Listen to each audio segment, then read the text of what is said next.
ব্যাপার, আপনারা পেশেন্টের সামনে এইভাবে চিৎকার করছেন কেন? আরে আমার জামাই তো সব উল্টাপাল্টা বলতেছে। আমাকে বলতেছে আমি বউ, আমাকে বলতেছে আমি নাকি শালি। আমি শালি আর আমাকে বলতেছে বউ। আমি শ্বশুর, আমাকে বলতেছে বাড়ির দারোয়ান। আমি শাশুড়ি, আমাকে মনে করছে বাড়ির কাজের বুয়া। আর এই যে আমাদের বাসায় কাজের বুয়ার দারোয়ান, এদেরকে বলতেছে শ্বশুর শাশুড়ি। ডক্টর সাহেব, কেন সে এগুলো বলতেছে? আমি যা সন্দেহ করেছিলাম তাই হয়েছে। কি সন্দেহ করছেন আপনি? অ্যাক্সিডেন্ট করে ওনার মাথায় আঘাত পেয়ে স্মৃতিশক্তি অর্ধেক চলে গেছে। সেজন্য উনি আপনাদেরকে চিনতে পারলেও পুরোপুরি চিনতে পারছেন না। এই কারণে উনি বউকে ভাবছে শালি, আর শালিকে ভাবছে বউ। শ্বশুর শাশুড়িকে মনে করছে দারোয়ান আর কাজের লোক, আর কাজের লোক আর দারোয়ানকে মনে করছে শ্বশুর শাশুড়ি। হায় আল্লাহ, ডাক্তার সাহেব আপনি এগুলো কি বলতেছেন?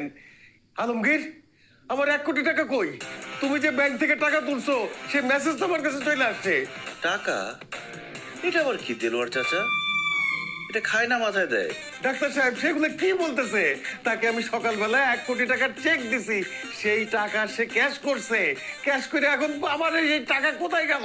সেটা তো ওনার পুরোপুরি স্মৃতি ফিরে আসা না পর্যন্ত বলা যাচ্ছে না। ওরে আল্লাহ রে, বলে কি? আলমগীর, তুমি তাকাও এদিকে, আমি তোমার শ্বশুর আর সে তোমার শাশুড়ি। আমি তোমার শাশুড়ি। আমি তোমার বউ, আমি তোমার বউ। দুলা ভাই, আমি আপনার শালি। এই খবরদার, আপনারা ওনাকে জোর করে কাউকে চেনাতে যাবেন না। এতে ওনার ব্রেনে চাপ পড়তে পারে, হিতে বিপরীত হতে পারে। উনি হয়তো স্মৃতিশক্তি পুরো হারিয়ে ফেলতে পারেন। আপনারা যদি ওনার পুরোপুরি স্মৃতিশক্তি নিয়ে আসতে চান, তাহলে আপনাকে যেহেতু বউ ভাবছে, আপনি বউ হয়ে যান। আর আপনাকে যেহেতু শালি ভাবছে, আপনি শালি হয়ে যান। আর আপনারা যারা শ্বশুর শাশুড়ি, আপনারা আজকে থেকে দারোয়ান আর কাজের বুয়া হয়ে যান। আর কাজের বুয়া আর দারোয়ান আপনারা আজকে থেকে ওনার শ্বশুর শাশুড়ি হয়ে যান। এতে করে ওনার পুরোপুরি স্মৃতিশক্তি চলে আসতে পারে। তা না হলে ওনার স্মৃতিশক্তি পুরোপুরি চলে যায়। হায় হায়, বলে কি? আমার স্মৃতিশক্তি যদি আজীবনের জন্য চলে যায়, তা আমার 1 কোটি টাকা তো শেষ। আমি কি করবো? আমি বুঝতে পারতেছি না। তুমি কেন গেছিল? আমাদের কেমন লাগতেছে? মাশাআল্লাহ, খুব সুন্দর লাগতেছে। দেখেই বোঝা যাচ্ছে আপনারা খানদানি বড় লোক। যান, এই বিছানায় আপনারা ঘুমান। আমরা কি করব? আপনারা কি করবেন মানে? আপনি রান্না করে যান, রান্না করে ঘুমাবেন। আর সকাল 7টার আগে সবার জন্য নাস্তা রেডি করবেন। আর আপনি গেটে ডিউটি করবেন। বাইরের লোক যদি একটা ঢুকে একদম পিঠের সামনে তুলে দেব। যাও। আউট। হাই, মাথা তুলে আসা মারো। তুই কি আমার জানাই? তুই একটা দারোয়ান, যা বেডরুমে গিয়ে ঘুমা। আচ্ছা ঠিক আছে। না মানে এই রুমে থাকলে ভালো লাগতো আর কি। একটু এসি রুম ছিল। তুলি আনন্দে আমি বন ফুল গো, আমি বন ফুল।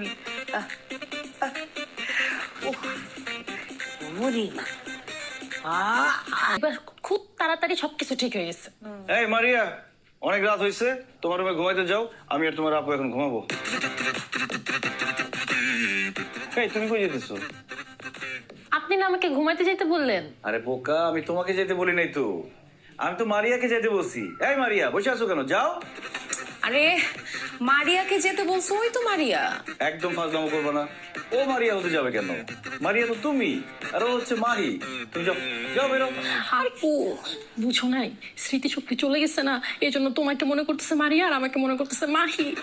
এই কি হলো? তোমাকে যাইতে বললাম না এখান থেকে? রুমে গিয়ে কি করব? আমার না একা একা ঘুম আসবে না, চলেন না সবাই মিলে গল্প করি। অসম্ভব। আমরা স্বামী স্ত্রী এখানে ঘুমাবো, দুজন দুজনের সাথে গল্প করব, আদর করব, প্রেম ভালোবাসা করব। তুমি এখানে থাকলে তো আমাদের ডিস্টার্ব হবে। কি বলতেছো তুমি? তুমি ওকে আদর করবা? ও মা, আমার বউকে আমি আদর করবো না? আর ভালো কথা, তুমি আমাকে তুমি তুমি করে বলতেছো কেন? তুমি না গিয়ে আমাকে আপনি করে বলতা, দুলাভাই বলে ডাকতা। খবরদার মারিয়া, আমি কিন্তু বেয়াদবি একদম পছন্দ করি না। এখন থেকে আমাকে আপনি